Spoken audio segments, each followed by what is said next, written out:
This man was charged with rape of a minor by a guardian or family member. I do have an update to the case right after the original video plays. This is about Sean Wiggins. Now, in the original video that I posted, there were people in the comments that were defending him, saying that this is simply not true. So we'll see how it went in court for him. Arrested for harming a 2-year-old.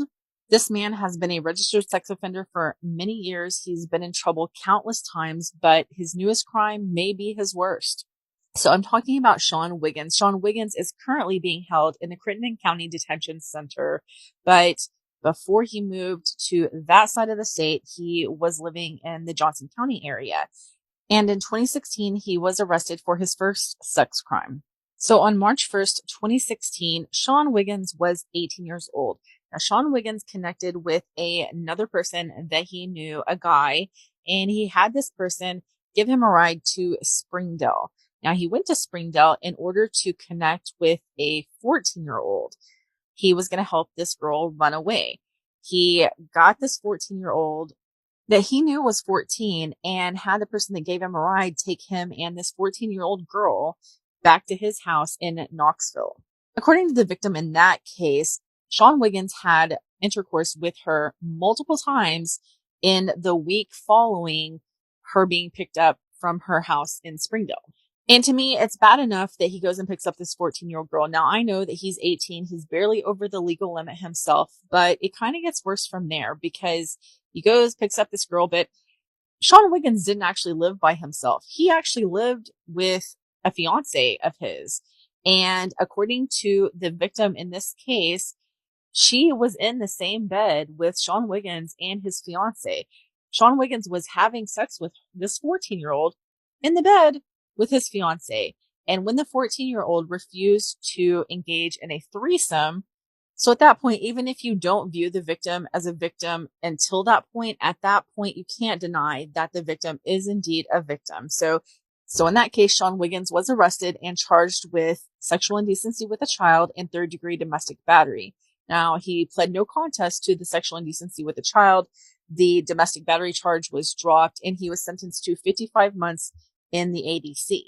Information for the next crime is not available online, but at the same time he was charged with the first case, he was also charged with rape, terroristic threatening, first degree, and third degree domestic battery. Now, the rape and the terroristic threatening charges were dismissed in that case, and he pled no contest to the domestic battery, which he got a 12-month suspended sentence. In 2021, he is charged with failure to register as a sex offender in Johnson County.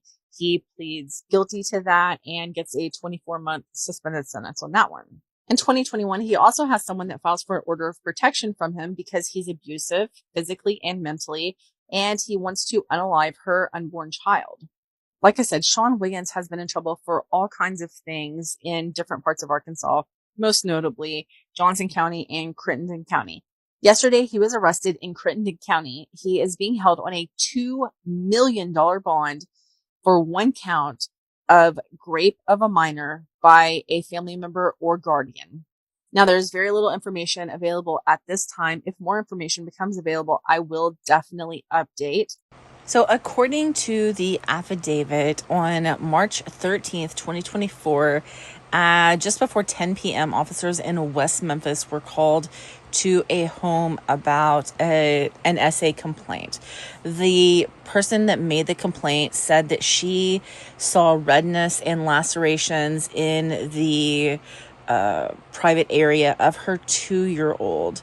Now, this woman said that her daughter went on a very short visitation with the dad, and that she picked her daughter up, brought her daughter home, was giving her daughter a bath, and she saw these injuries to the child. Now, to be fair, it appears that the child was only with the father a very short amount of time. I mean, like an hour and a half or something like that. It wasn't very long. The father was Sean Wiggins.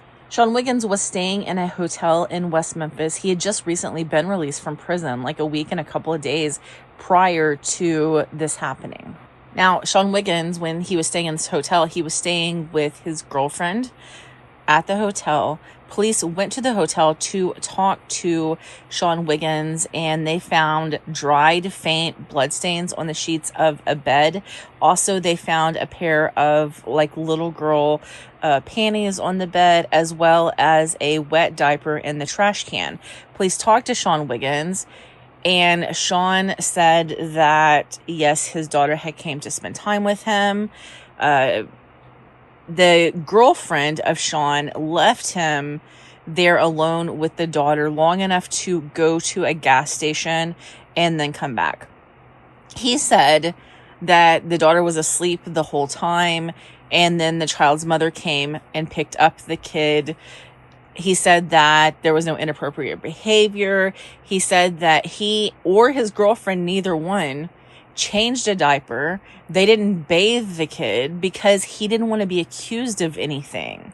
But like I said, police saw a pair of little girl's panties, and they also saw a wet diaper in a trash can. So that doesn't make any sense.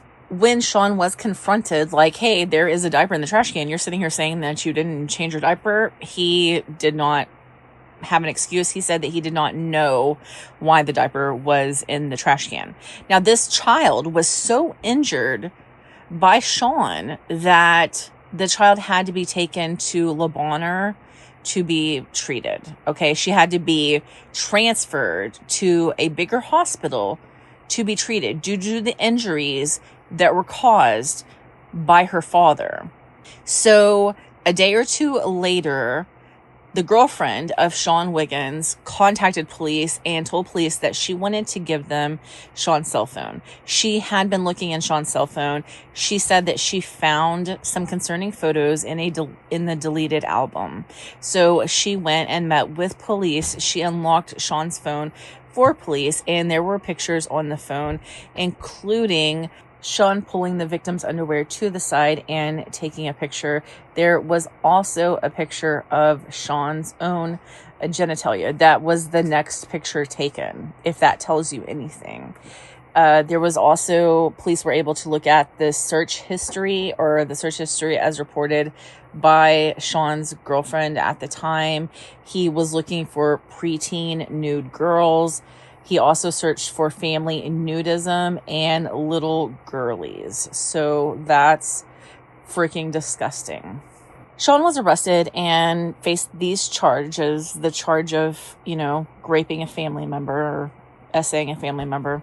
So while he was in jail, he made multiple attempts on his life and was taken to a mental health facility in Forest City. When he was at the mental health facility, it came up that Sean actually formed a relationship with an employee and also with another patient while they're at that facility. A relationship or relationships that he continued after he returned to jail by making phone calls to these people.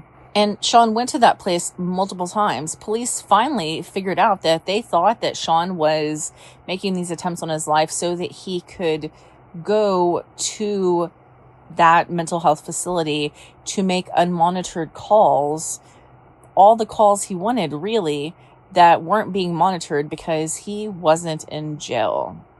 It's kind of special, if you think about it. Ultimately, Sean was charged with a total of 10 charges, some of them being CSAM over those photos, and another one being the rape of his child. Sean, in January of 2025, accepted a plea deal. As part of that plea deal, he pled guilty to rape of a person under the age of 14. She was 2, so that fits. Sean Wiggins was sentenced to 30 years in the Arkansas Department of Corrections. Sean won't be getting out for a very long time, thank goodness, because it appears that Sean won't keep his hands off of people that are children. He goes after children. As of right now, it appears that Sean will be eligible for parole in 2045.